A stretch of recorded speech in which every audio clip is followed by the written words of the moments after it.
Hello friends, आज हम लोग सॉल्व करने जा रहे हैं आपके मैथमेटिक्स यानी क्लास 9 का जो सबसे फर्स्ट लेसन है सेट्स, उसमें हम लोग सॉल्व करने जा रहे हैं प्रैक्टिस सेट 1.3।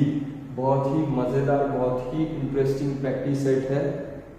ठीक है, मैं आपको रिक्वेस्ट करना चाहूँगा कि प्लीज़ इस प्रैक्टिस सेट को या प्रैक्टिस सेट 1.4 को अगर आपको समझना है तो उसके लिए जो लास्ट वीडियो मैंने अपलोड किए हैं आप प्लीज़ उनको ध्यान से देखें। अगर आप उनको शांति से देखते हो तो मैं आपको गारंटी देता हूँ, आई एश्योर यू दैट, मुझे पूरा भरोसा है कि आपको आने वाले प्रैक्टिस सेट बहुत ही सिंपल तरीके से समझ में आएंगे।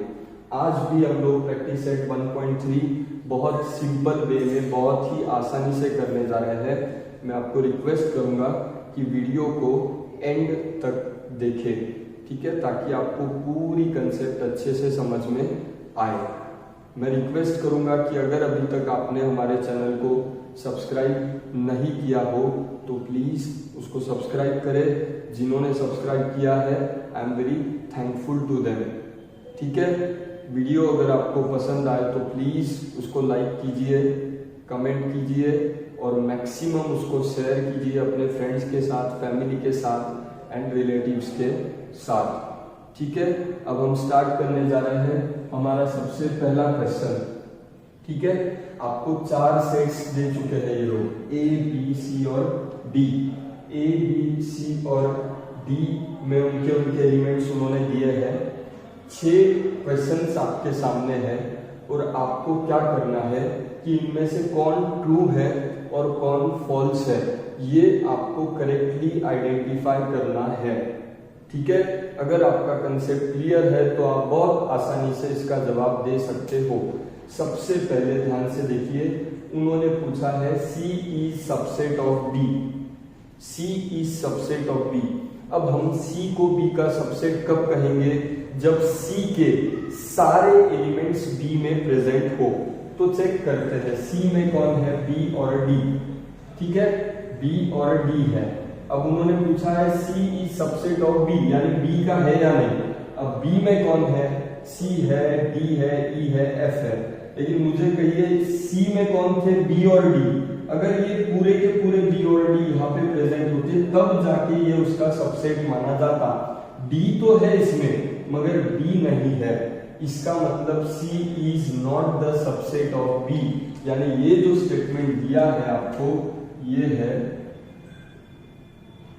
फॉल्स। क्यों फॉल्स है भाई लोग? C में कौन लोग थे, B और D, वो यहाँ पे प्रेजेंट होने चाहिए थे B में, लेकिन यहाँ पे सिर्फ D है, B नहीं है। ठीक, अगला है A is subset of D। A is subset of D। अब A के सारे एलिमेंट्स कौन है? A है, B है, C है, D है, E है। A और E तो D में प्रेजेंट है, लेकिन B, C, D ये लोग D में प्रेजेंट नहीं है। अगर ये सारे लोग D में प्रेजेंट होते तब जाके A would be called as subset of D। यानी मैं कहना चाहूंगा कि ये जो स्टेटमेंट है ये भी फॉल्स है, क्योंकि A सेट के सिर्फ 2 ही लोग A और E D में प्रेजेंट है, बाकी लोग D में प्रेजेंट नहीं है। ठीक, अगला क्वेश्चन है D is subset of B और नॉट। D को देखिए A और E है, B को देखिए C है, D है, E है, F है। E तो आ गया, लेकिन D का जो A है वो यहाँ पे B में प्रेजेंट नहीं है। A is not there in set B and therefore D is subset of B। ये बात गलत है, क्योंकि D के पूरे एलिमेंट्स B में प्रेजेंट नहीं है, इसीलिए उसको हम सबसेट नहीं कहेंगे। D is subset of A। D is subset of A। D में कौन है? A और E, दोनों A और E। A में A और E है और उससे ज्यादा है, उससे हमको कोई मतलब नहीं, बट D के सारे एलिमेंट्स A में प्रेजेंट है और इसीलिए इसे मैं कहने जा रहा हूं कि ये ट्रू है। क्यों? क्योंकि D के सारे एलिमेंट्स A में प्रेजेंट है, इसीलिए D is subset of A। ठीक है, फिफ्थ वाला है B is subset of A, B is subset of A। Check करेंगे, C है, D है, E भी है, F A में नहीं है। F एक ऐसा बंदा है B का जो A में प्रेजेंट नहीं है, and therefore B subset of A। ये गलत बात है क्योंकि B का एक एलिमेंट A में प्रेजेंट नहीं है, इसीलिए ये उसका सबसेट नहीं हो सकता है, फॉल्स। लास्ट का बंदा है C is subset of A। C में कौन है? B और D। A में कौन है? A B C D, यानी B और D यहाँ पे प्रेजेंट है, तो C के सारे एलिमेंट्स A में प्रेजेंट है, and therefore C is subset of A। ये स्टेटमेंट ट्रू है, ये स्टेटमेंट ट्रू है, एंड दिस इज हाउ आपका पहला क्वेश्चन खत्म होता है। अब हम सॉल्व करेंगे आपका सेकंड क्वेश्चन, ठीक है। हेलो फ्रेंड्स, अब हम सॉल्व कर रहे हैं आपके प्रैक्टिस सेट का सेकंड क्वेश्चन। क्या कहते हैं ये लोग? सेकंड क्वेश्चन में कहा है take natural numbers from 1 to 20 as the universal set. क्या कहते हैं कि यूनिवर्सल सेट में कौन से एलिमेंट्स को डालना है? 1 से लेकर 20 तक। तो मैं लिखना चाहूंगा u will be equal to 1 2 3 4 5 6 7 8 dot dot dot up to 20, क्योंकि मेरे पास 20 के लिए जगह नहीं है तो मैं ऐसे लिख सकता हूँ। आप पूरा भी लिख सकते हो, 9 10 11 12 13 14 15 16 17 18 19 20। ये था मेरा यूनिवर्सल सेट। ये कौन था मेरा यूनिवर्सल सेट? ध्यान से देखिए, उन्होंने कहा यूनिवर्सल सेट में कौन से नेचुरल नंबर्स लेने हैं 1 से लेकर 20 तक। तो मैंने यूनिवर्सल सेट को कैपिटल U नाम दिया है और 1 से लेकर 20 तक सारे नेचुरल नंबर्स उसमें डाल दिए हैं। अब हमको सेट X को भी बनाना है लिस्टिंग फॉर्म में, ठीक है। इन्होंने कहा X is the set of X such that X belongs to natural number. X कौन है? नेचुरल नंबर है, यानी X के घर में जो लोग आएंगे, मेंबर्स आएंगे, एलिमेंट्स आएंगे, वो लोग कौन है? नेचुरल नंबर्स है, और उनका वैल्यू 7 के आगे 15 के पीछे, 7 के आगे 15 के पीछे। तो 7 के आगे और 15 के पीछे कौन है? 8 9 10 11 12 13 14। ये वो लोग हैं जो 7 के आगे है और 15 के पीछे है। आई होप आपको ये समझ में आया हो कि मैंने क्या किया, ठीक है। हमने X सेट को भी बना लिया, अब हमको बनाना है Y सेट को, ठीक है। Y सेट में क्या कहते हैं? कहते हैं कि the set of Y such that Y belongs to natural number. Y कौन है? नेचुरल नंबर है, and Y is a prime number between 1 to 20। 1 से लेकर 20 के बीच में जितने भी प्राइम नंबर्स है उनको आपको लिखना है। मैं कहूंगा 2, 3, 5, 7, 8 नहीं है, 9 नहीं है, 10 नहीं है, 11 है, 12 नहीं है, 13 है, 14 नहीं है, 15 नहीं है, 16 नहीं है, 17 है और 19 भी है। तो 2, 3, 5, 7, 11, 13, 17, 19 ये हो गया सेट Y। ये कौन सा सेट हो गया? सेट Y को भी हमने बना लिया, X को भी बना लिया और U को भी। जैसे उन्होंने कहा था उस कंडीशन के हिसाब से हमने लिस्टिंग फॉर्म में U को भी बना लिया, X को भी बना लिया और Y को भी बना लिया।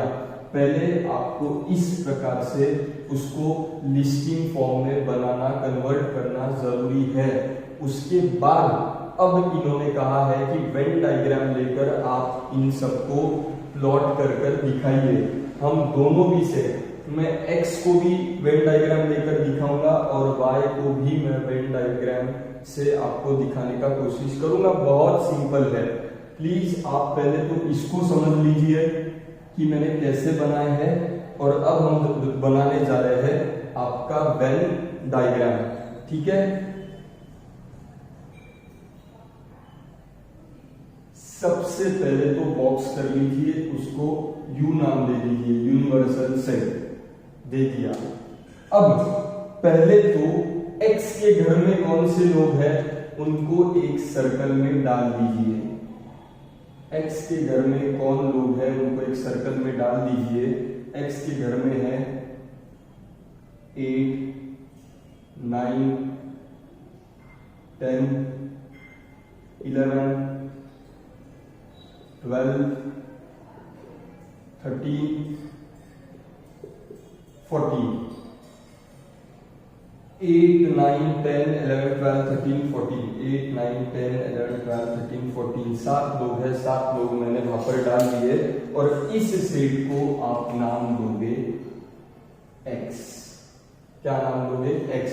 मैंने जस्ट सर्कल के ऊपर एक्स निकाला है, विच रिप्रेजेंट दैट ये जो सर्कल है ये एक्स सेट है। ठीक, अब बचे हुए लोगों को बाहर डाल दीजिए। कौन कौन बचता है? अगर छोड़ो आप तो बचते कौन है? बचता है 1, 1, 2, 3, 4, 5, 6, 7, 8, 9, 10, 11, 12, 13, 14 ऑलरेडी अंदर यूनिवर्सल सेट के अंदर प्रेजेंट है। ठीक है, उनको नहीं लिखोगे। उसके बाद 15, 16, 17, 18, 19, 20। दिस इज हाउ हमने एक्स सेट को भी रिप्रेजेंट किया और यूनिवर्सल सेट को। यूनिवर्सल सेट यानी आपका रेक्टेंगुलर बॉक्स जिसके अंदर अगर आप ध्यान से देखो 1 से लेकर 20 तक सारे लोग आ चुके हैं, लेकिन हमको एक्स में पर्टिकुलरली कौन चाहिए थे? 8, 9, 10, 11, 12, 13, 14।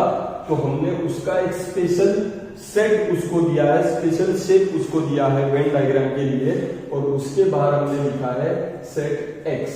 ठीक है, तो दिस इज हाउ इतने सिंपल तरीके से हमने वेन डायग्राम को प्लॉट किया है। उसी प्रकार से मैं फिर से y को भी निकालने जा रहा हूं। आप प्लीज इसको ध्यान से देखिए। सबसे पहले यूनिवर्सल सेट को रिप्रेजेंट करने आप एक रेक्टेंगुलर बॉक्स बनाओगे, उसको कैपिटल U नाम दोगे। अब मुझे पहले तो आपको y के एलिमेंट्स डाल देने हैं। ठीक है, पहले आपको क्या करना है? y के एलिमेंट्स डाल देने हैं।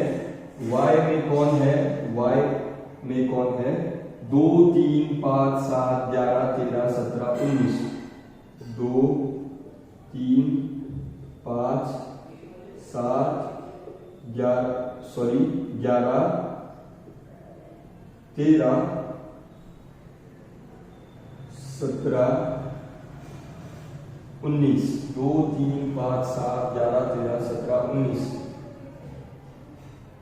8 लोग हैं। कितने लोग हैं? 8। वो तो मैंने सारे आपके सामने लिख दिए। अब इनको छोड़कर कौन से एलिमेंट्स बचे हैं? तो इनको छोड़कर C 1 है, 4 है,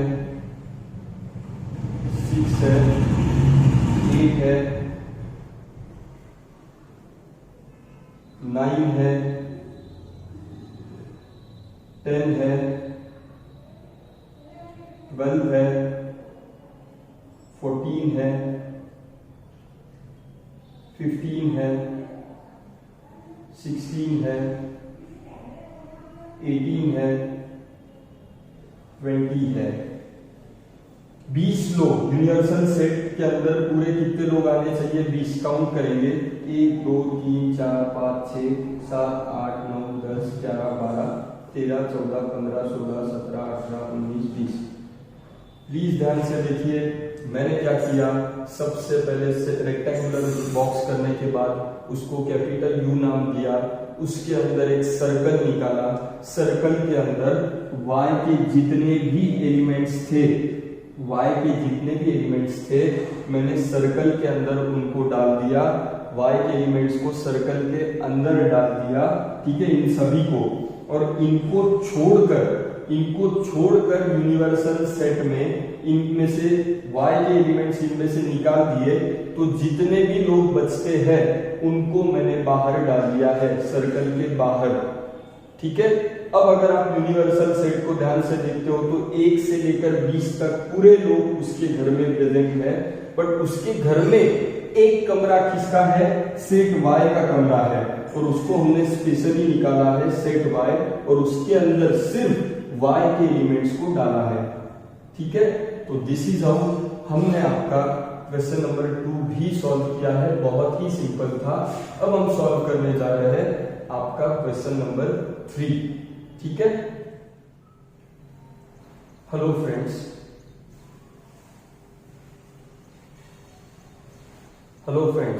अब हम सॉल्व कर रहे हैं आपके प्रैक्टिस सेट का 3rd क्वेश्चन। बहुत ही सिंपल है, बस ध्यान से देखिए, बहुत सिंपल है।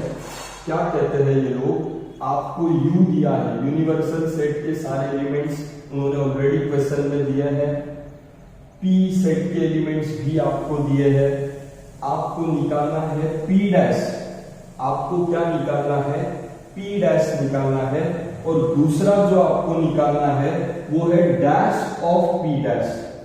वो क्या है, डैश ऑफ P डैश। ठीक है, पहले तो हम लोग P डैश को बहुत ही आसानी से निकालेंगे, मैं पूरा क्वेश्चन आपको समझाऊंगा। पहले हमको P डैश निकालना है। ठीक है, अब P डैश यानी कॉम्प्लीमेंट निकालना है, P का कॉम्प्लीमेंट। मैंने आपको कहा है डैश यानी क्या, जिस पर डैश है उसको U में से निकाल दीजिए। डैश किस पर है, P पर, तो P के सारे एलिमेंट्स अगर आप U में से निकाल दो तो इसका जवाब आ जाएगा। डैश किस पर है, P पर है। P के कौन लोग है, 1, 3, 7 और 10, 1, 3, 7, 10। इनको अगर आप निकाल दो, 1, 3, 7, 10 को अगर आप निकाल दो तो बचता है 2, उसके बाद 8, उसके बाद 9, उसके बाद 11 और उसके बाद 12। ठीक है, आई होप आपको समझ में आ रहा हो। प्लीज ध्यान से देखिए, P डैश यानी डैश किस पर था, P पर, तो P सेट के जो लोग हैं उनको U में से निकाल दीजिए। ठीक है, तो 1, 3, 7, 10 को अगर आप निकालते हो तो कौन बचता है, 2 बचता है, 8 बचता है, 9 बचता है, 10 को नहीं पकड़ना है, 11 और 12 बचता है। 1, 3, 7, 10 को U में से अगर आपने निकाल दिया, यानी P के लोगों को अगर आपने U में से निकाल दिया तो आपको मिलेगा P डैश। हमेशा ध्यान में रखिए, जिस पर डैश है, जिस पर बाहर से, एकदम बाहर से जिस पर डैश है, उस सेट के लोगों को आपको U में से निकाल देना है। ठीक है, अब इसको कैसे पढ़ेंगे, डैश ऑफ P डैश यानी complement of P dash, complement of P dash. अब मुझे बताइए, ध्यान से देखकर मुझे बताइए, जो मेन डैश है वो किस पर है, P डैश पर है। P डैश को हमने अभी जस्ट निकाला है, डैश किस पर है, P डैश पर है। ठीक है, तो आपको क्या करना है, इसका जवाब निकालने के लिए जो P डैश है उसके एलिमेंट्स को U में से निकाल देना है। P डैश के एलिमेंट्स को आपको U में से निकाल देना है, तो आपको मिलेगा dash of P dash. Dash किस पर है, P डैश पर है। P डैश के लोग ये है, इनको आपको U में से निकाल देना होगा। तो कौन बचेगा, अगर आप P डैश के लोग हैं 2, 8, 9, 11, 12, 2, 8, 9, 11, 12 को अगर आप निकाल दो तो बचेगा 1, 3, 7 और 10, 1, 3, 7 और 10। ये हुआ डैश ऑफ P डैश। ठीक है, आई होप आपके समझ में आ रहा हो। ये मैंने कैसे निकाला, सबसे पहले हमको U और P ऑलरेडी वो लोग दे चुके थे, फिर हमको उन्होंने कहा कि P डैश निकालिए। P डैश यानी क्या, P के लोगों को आपको U में से निकाल देना है, जो बचेगा वो होगा P डैश। ठीक है, P डैश हमने निकाल दिया। अगला उनका क्या था कि डैश ऑफ पी डैश चाहिए, यानी डैश किस पर है, पी डैश पर है, तो आपको पी डैश के लोगों को यू में से निकाल देना है। जो बचेगा वो इसका जवाब होगा। 1 3 7 10 बचता है।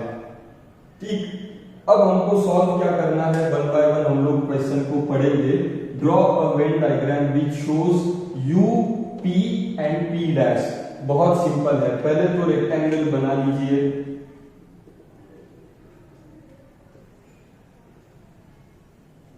पहले रेक्टेंगल बनाकर उसको नाम दे दीजिए यू। उसको क्या नाम दोगे, यू। ठीक है, अब हमको कौन सी है, यू के अंदर है पी, पी निकालना है।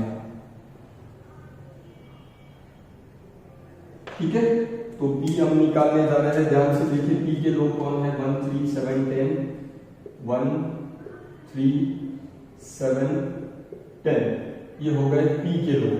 दूसरा कौन है, पी डैश। हमको दूसरा यू हो गया, पी हो गया, पी डैश चाहिए, पी डैश। ठीक है, पहले तो इसको मैं नाम देता हूं पी। अब मैं निकालने जा रहा हूं पी डैश। प्लीज ध्यान से देखें,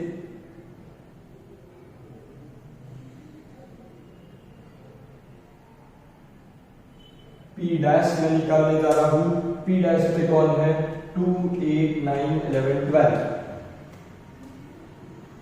2 8 9 11 12। ठीक है, 2 8 9 11 12। अगर आप ध्यान से देखते हो, हमने u को भी निकाला है, p को भी निकाला है और p डैश को भी निकाला है। देखिए u के अंदर कितने लोग हैं, 1 2 3 4 5 6 7 8 9, 1 2 3 4 5 6 7 8 9, यानी u तो आ गया। ठीक है, u में कौन था, 1 2 3 था, 7 8 9 10 11 12, 1 2 3 7 8 9 10 11 12, पूरे लोग u के अंदर आ चुके हैं। लेकिन u जो घर है उसके अंदर एक कमरा किसका है, सेट p का कमरा है। किसका कमरा है, सेट p का। और उस कमरे में कौन से लोग हैं, 1 3 7 10, तो p के कमरे में 1 3 7 10। p डैश के कमरे में कौन से लोग हैं, 2 8 9 11 12, p डैश के कमरे में 2 8 9 11 12। तो दिस इज हाउ, बहुत ही सिंपल तरीके से हमने उनका वेन डायग्राम निकाला है। अब हम सॉल्व करेंगे आपका क्वेश्चन नंबर 2, आंसर सेकेंड। क्या कहते हैं, verify that dash of p dash is equal to p। Suppose इसे मैं कहता हूं स्टेटमेंट नंबर 1 और डैश ऑफ p डैश को मैं कहता हूं स्टेटमेंट नंबर 2। कैसे हमने सॉल्व किया, मैंने बहुत सिंपल तरीके से आपको बताया। अब अगर आप स्टेटमेंट 1 और 2 को कंपेयर करते हो, 1 और 2 को, तो यहां पर भी 1 3 p का वैल्यू क्या है, 1 3 7 10, डैश ऑफ p डैश का वैल्यू भी क्या है, 1 3 7 10, यानी टोटली सेम है। And from therefore from 1 and 2 मैं कह सकता हूं कि dash of p dash is equal to p, hence verified. क्यों इक्वल है, क्योंकि ये डैश ऑफ p डैश के जो एलिमेंट्स है वही किसके है, p के भी है, यानी वो दोनों इक्वल है। दिस इज हाउ हमने उसको वेरीफाई किया है। ये आपका क्वेश्चन नंबर 3 था। बहुत सिंपल था, बहुत आसान था। आई होप आपको अच्छे से समझ में आया हो। सिंपलेस्ट तरीके से मैंने आपको समझाने का कोशिश किया है। प्लीज अच्छे से मेहनत करें, अच्छे से पढ़ाई करें, अच्छे से नंबर लाएं। ठीक है, अब हम सॉल्व करेंगे आपके प्रैक्टिस सेट का अगला क्वेश्चन, यानी क्वेश्चन नंबर 4। ठीक है, हेलो फ्रेंड्स, अब हम सॉल्व करने जा रहे हैं आपके प्रैक्टिस सेट का क्वेश्चन नंबर 4। क्या किया है, इसमें आपको सेट ए के एलिमेंट्स दिए हैं 1 3 2 एंड 7 और कहा गया है कि एनी 3 सबसेट्स ऑफ ए निकालिए। फाइंड एनी 3 सबसेट्स ऑफ ए। भाई लोग हमको चाहिए उतने सबसेट्स हम लोग ढूंढ सकते हैं। देखिए अगर मैं कहूं तो सिर्फ ये भी ए का सबसेट है,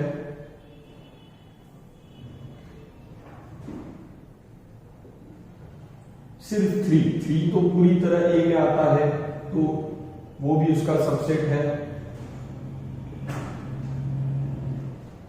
3,7 अगर मैं ये सेट बनाऊं 3,7 ये भी पूरी तरह सेट ए में आता है। अगर मैं बनाऊं 3,2,7 ये भी पूरी तरह सेट ए में आता है। ऐसे आप प्लीज आप खुद से सोचिए, ऐसे बहुत सारे सेट्स बन सकते हैं जो कि ए के सबसेट है। ये ए का सबसेट है, ये भी ए का सबसेट है, ये भी ए का सबसेट है, ये भी ए का सबसेट है। ए इज सबसेट ऑफ इटसेल्फ, क्योंकि आपकी किताब में एक पॉइंट है every set is subset of itself. तो आप और एक 4 तो मैंने लिख दिए, और एक पॉइंट लिख सकते हो set A is the subset of itself. ठीक है, और एक पॉइंट लिख सकते हो empty set is the subset of all the sets. ठीक है, empty set is the subset of all the sets. तो every set is a subset of itself. तो ऐसे बहुत सारे 4 तो 3 बोले थे हमने, 4 लिखे, और भी आप लोग बहुत सारे जवाब लिख सकते हो। 132 लिख सकते हो, 137 लिख सकते हो, 217 लिख सकते हो, और भी आप बहुत सारे सबसेट्स लिख सकते हो जो कि ए के सबसेट्स है। बहुत सिंपल क्वेश्चन था। आई होप आपको समझ में आया हो। These all are the subsets of set A. ठीक है, यहाँ पे आपका 4th क्वेश्चन कंप्लीट होता है। अब हम सॉल्व करेंगे आपका क्वेश्चन नंबर 5। ठीक है, हेलो फ्रेंड्स, अब हम सॉल्व कर रहे हैं आपके प्रैक्टिस सेट का क्वेश्चन नंबर 5। दिखने में बड़ा है लेकिन है बहुत ही सिंपल। ठीक, सवाल क्या है, उसमें 2 सब क्वेश्चन है, पहला ये है और दूसरा ये है। पहले वाले का जवाब क्या, सवाल क्या है, right subset relation between the sets. Subset relation लिखिए कि कौन सा सेट किसका सबसेट होना चाहिए। अब मुझे बताइए पुणे, पहला पी सेट किसका है, पुणे का। एम किसके लिए है, एमपी के लिए। आई किसके लिए है, इंदौर के लिए। बी इंडिया के लिए, और एच महाराष्ट्र के लिए। तो अगर मुझसे आप पूछते हो कि सबसेट रिलेशन बताइए, तो मैं कहूंगा भैया पूना महाराष्ट्र में है, पूना महाराष्ट्र में है। इसके लिए मैं कहूंगा P is subset of H, P is subset of H, क्योंकि पूना महाराष्ट्र में है। ठीक है, दूसरा मैं कहूंगा पूना इंडिया में भी है, पूना इंडिया में भी है। तो मैं कह सकता हूं Poona is also subset of India के लिए क्या है, B, P is subset of B, क्योंकि पूना इंडिया में प्रेजेंट है। ठीक, उसके बाद मैं कहूंगा महाराष्ट्र भी इंडिया में प्रेजेंट है, यानी H is also subset of B, H is also subset of B, क्योंकि महाराष्ट्र कहाँ प्रेजेंट है, इंडिया में प्रेजेंट है। तो H should be the subset of B। ठीक, अब मैं कहूंगा कि इंदौर एमपी में प्रेजेंट है, इंदौर एमपी में, यानी I is subset of M, I is subset of M, क्योंकि इंदौर एमपी में प्रेजेंट है। मैं दूसरी बात कहूंगा I is also subset of B, क्योंकि इंदौर इंडिया में प्रेजेंट है, इंदौर इंडिया में भी प्रेजेंट है। तो Indore can be considered as the subset of India also. ठीक है, तीसरा अगला बात मैं आपको कहना चाहूंगा कि एमपी कहां प्रेजेंट है, एमपी भी इंडिया में प्रेजेंट है, यानी M is also subset of B। तो बेसिकली क्या कहा मैंने, पूना महाराष्ट्र का सबसेट है, उसके बाद पूना इंडिया का भी सबसेट है, महाराष्ट्र इंडिया का सबसेट है, उसके बाद इंदौर पहले एमपी का सबसेट है, उसके बाद में इंदौर इंडिया का भी सबसेट है, उसके बाद में एमपी इंडिया का सबसेट है। बोलना चाहूंगा कि पुणे हो, इंदौर हो, महाराष्ट्र हो, एमपी हो, बेसिकली ये सारे लोग कहाँ प्रेजेंट है? इंडिया में प्रेजेंट है। तो आपका पहला जवाब यहाँ पर खत्म होता है।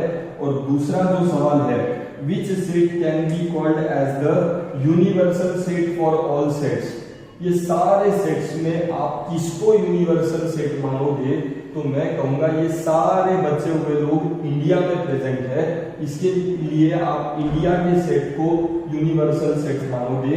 तो जवाब होगा set B, set B, set B can be called as universal set for all sets, for all sets। क्या लिखा मैंने? Set B can be called as the universal set for all the sets, क्योंकि बचे हुए सारे sets India के subset है, यानी बी के सबसेट है, यानी therefore set B can be called as the universal set for all the sets. ये था पहले सवाल का जवाब, ये था दूसरे सवाल का जवाब। बहुत ही सिंपल था, बहुत ही सिंपल। आई होप ये इंटरेस्टिंग क्वेश्चन आपके समझ में आया हो। ठीक है, क्वेश्चन 5 कंप्लीट होता है। अब हम सॉल्व करने जा रहे हैं आपका क्वेश्चन नंबर 6। ठीक है, हेलो फ्रेंड्स, अब हम सॉल्व करने जा रहे हैं आपके प्रैक्टिस सेट का क्वेश्चन नंबर 6, जिस पर उन्होंने स्टार दिया है। स्टार से डरना बिल्कुल भी नहीं है, स्टार से प्यार करना है। ठीक, बहुत ही सिंपल है। मैं आपको कहना चाहूंगा, उन्होंने क्या पूछा है, which set of numbers. Set of numbers कौन कौन थे याद करिए? नेचुरल नंबर थे, होल नंबर थे, इंटीजर्स थे, रैशनल नंबर्स थे और रियल नंबर्स थे। ये 5 set of numbers N, W, I, Q और आर, ये मैं ऑलरेडी आपको सबसे पहले वीडियो में पढ़ा चुका हूं कि नेचुरल नंबर फैमिली है set of numbers, whole number है, इंटीजर वाला फैमिली है, रैशनल नंबर का फैमिली है और रियल नंबर्स का भी फैमिली है। ठीक है, अब सबसे पहले इन्होंने कहा है कि आपको जो सेट्स दिए हैं उनको सॉल्व करिए। ठीक है, अब पहला जो है ए सेट, वो है मल्टीपल ऑफ 5। मल्टीपल ऑफ 5 में कौन आता है? 5, 10, 15, 20, 25 डॉट डॉट डॉट। अब मल्टीपल्स ऑफ 5 लिमिट दिया नहीं है, इसके लिए मैंने 3 डॉट किए हैं। 5, 10, 5 मल्टीपल्स ऑफ 5 यानी 5 का टेबल 5, 10, 15, 20, 25, 30, 35, 40 एंड सो ऑन। ठीक है, मल्टीपल्स ऑफ 7, 7 1 जा 7, 7 2 जा 14, 7 3 जा 21, 7 4 जा 28 डॉट डॉट डॉट, कॉमा लेकर 3 डॉट यानी इनफाइनाइट, एंड उसका नहीं है, कहीं भी उन्होंने कहा नहीं अप टू दिस, इसीलिए वो एंडलेस है। तो 3 डॉट मैंने दिए हैं। 12 का मल्टीपल 12 1 जा 12, 12 2 जा 24, 3 जा 36, 4 जा 48 dot dot dot. 3 dot indicate करते हैं कि सीरीज इनफाइनाइट है। ठीक है, तो मैंने इसको पूरी तरह से अच्छे से लिख दिया है। अब ए सेट में कौन है? 5, 10, 15, 20। बी में कौन है? 7, 14, 21, 28। सी में कौन है? 12, 24, 36, 48 एंड सो ऑन। ये ए को देखो या बी को देखो या सी को देखो, इनमें जो भी नंबर्स आ रहे हैं 5, 10, 12, 21, 28, ये सारे के सारे नंबर्स कौन से फैमिली में आते हैं? नेचुरल नंबर्स में आते हैं। नेचुरल नंबर का फैमिली 1 से लेकर तो इनफाइनाइट है, और ये फैमिली के सारे तीनों फैमिलीज, ये जो तीनों सेट्स दिए हैं, तीनों सेट्स दिए हैं, ये सारे के सारे लोग नेचुरल नंबर के फैमिली में आपको मिलेंगे। ये सारे लोग आपको होल नंबर के फैमिली में भी मिलेंगे और इंटीजर्स के फैमिली में भी मिलेंगे। इसीलिए मैं आपको इसका जवाब लिखता हूं, कैपिटल N और कैपिटल W और capital I can be considered as the universal set for these sets मैं आपको फिर से कहूंगा, नेचुरल नंबर्स और होल नंबर्स और integers can be considered as the universal set for these sets. क्यों?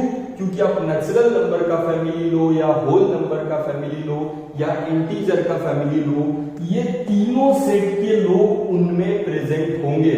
इसीलिए उनको आप यानी नेचुरल नंबर को या होल नंबर को या इंटीजर्स को आप यूनिवर्सल सेट मान सकते हो। क्यों?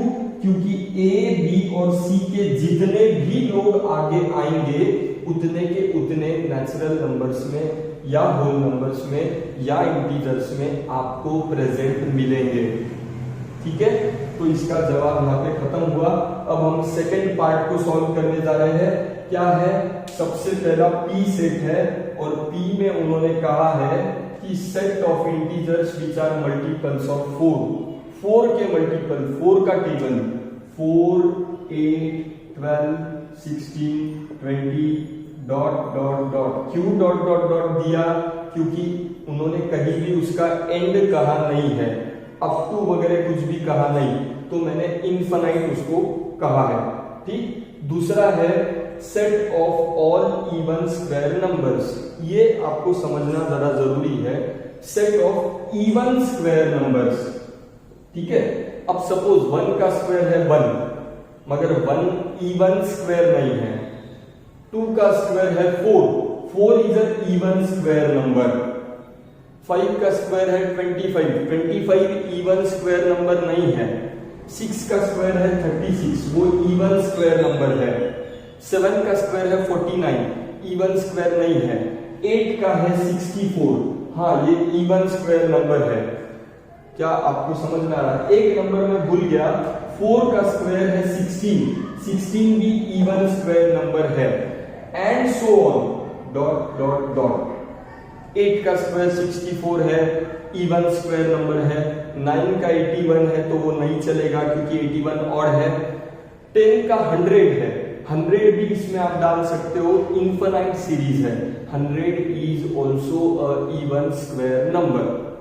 ठीक है, तो 4 है, 16 है, 36 है, 64 है, 100 है, उसके बाद 144 होगा 12 का स्क्वायर, वो भी इवन स्क्वायर नंबर है। तो ऐसे हमने ये सीरीज बनाया और इसमें आगे लोग आते जाएंगे। 144 आएगा, उसके बाद में 14 का 196 आएगा, बहुत सारे इवन स्क्वायर नंबर्स आएंगे। अब P में आए हैं 4, 8, 12, 16, 20 जो भी है। यहाँ पे कैसे आए हैं ये भी मैंने आपको समझाया। अब इसके लिए भी सवाल क्या पूछा है कि ये सारे जो सेट्स है P है या T है, इनके लिए यूनिवर्सल सेट आप किसको मानोगे? भाइयों मुझे बताइए, ये सारे लोग अगर आप देखते हो तो ये नेचुरल नंबर के फैमिली में आपको मिल जाएंगे, क्योंकि नेचुरल नंबर का फैमिली 1 से लेकर इनफाइनाइट है, तो ये दोनों सेट आपको वहां पे मिलेंगे। इसके बाद होल नंबर में भी ये आपको मिलेंगे, इसके बाद इंटीजर्स में भी ये आपको मिलेंगे। तो मैं कहूंगा कि नेचुरल नंबर्स और होल नंबर्स और integers, natural numbers, whole numbers और integers can be the universal sets, can be considered as the universal sets for set P and set T। क्या लिखा है मैंने? नेचुरल नंबर्स, होल नंबर्स और integers can be the universal sets for set P and set T, क्योंकि इनके जितने भी members हैं वो नेचुरल नंबर फैमिली में भी मिलते हैं, होल नंबर में भी मिलते हैं और इंटीजर के फैमिली में भी मिलते हैं। इसीलिए इन तीनों को इन तीनों को आप यूनिवर्सल सेट मान सकते हो इन सेट्स के लिए। यहां पर भी वैसा ही है, वहां पर भी वैसा ही है। आई होप ये सुंदर क्वेश्चन आपको बहुत अच्छे से समझ में आया हो। बहुत सिंपल था, डरने का कोई भी जरूरत नहीं है। अब हम सॉल्व करेंगे आपके प्रैक्टिस सेट का क्वेश्चन नंबर 7। ठीक है। हेलो फ्रेंड्स, अब हम सॉल्व करने जा रहे हैं आपके प्रैक्टिस सेट का बड़ा ही आसान सवाल, जो कि है क्वेश्चन नंबर 7। वो है आपके प्रैक्टिस सेट का लास्ट क्वेश्चन। ध्यान से देखिए, यू दिया है यूनिवर्सल सेट, और यूनिवर्सल सेट किसको माना गया है? Set of all the students in class. Suppose आपका क्लास है, जो क्लासरूम में आप बैठते हो, तो सारे स्टूडेंट्स को क्या माना गया है? पूरे स्टूडेंट्स, आपके पूरे क्लास को क्या माना गया है? यूनिवर्सल सेट, यानी उसमें सभी लोग आते हैं। ठीक है। अब सेट ए को क्या माना गया है? Set of students who scored 50% and more than 50% in a class in maths. यानी सेट ए में आपके क्लास में पूरे विद्यार्थी बैठे हैं, स्टूडेंट्स बैठे हैं। सेट ए में किसको डाला गया है? उन्हीं स्टूडेंट्स को डाला गया है जिसको मैथ्स में 50% यानी 50% या 50% से ज्यादा, यानी 50 एंड मोर देन 50%, 51, 58, 68, 78, 85, 90, 98, 100, यानी 50 से लेकर 50 एंड मोर देन 50% जिनको मिले हैं उनको सेट ए में डाला गया है। मुझे बताइए भाई लोग, अगर आपके क्लास में आधे बच्चों को यानी कुछ बच्चों को 50% एंड मोर देन 50% मिले हैं, इसका मतलब कॉमन सेंस की बात है, सिंपल बात है कि बचे हुए जो बच्चे हैं बेचारे बहुत ही हमारे शांत और प्यारे बच्चे हैं, जिनको 50% के नीचे मार्क मिलने चाहिए। सादी बात है, क्योंकि ऑलरेडी एक सेट जो है, ए सेट जो है, सेट ए, इसमें हमने किसको बिठा दिया है? ऐसे स्टूडेंट्स को जिसको मैथ्स में 50% या उससे ज्यादा है। ठीक, तो ए का कॉम्प्लीमेंट यानी क्या है? ए डैश यानी क्या है? सेट ए में आने वाले बच्चों को क्लास के पूरे बच्चों में से अगर माइनस कर दे तो जो बचता है वो है ए डैश, जो बचता है वो है ए डैश। और ए डैश में कौन से बच्चे आएंगे? Set of those students who have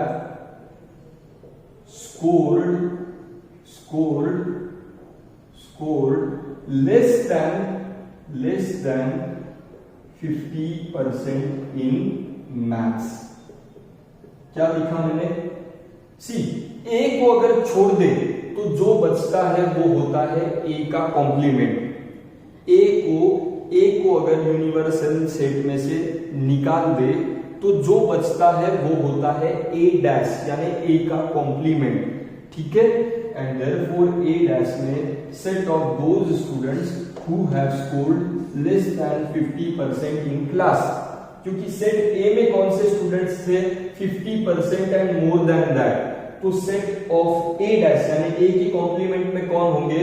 50% के नीचे वाले बच्चे। ठीक है। आई होप ये लास्ट का क्वेश्चन था, आपको समझ में आया हो। प्रैक्टिस सेट भी आपको पूरी तरह समझ में आया होगा, ऐसा मैं होप करता हूं। ठीक है।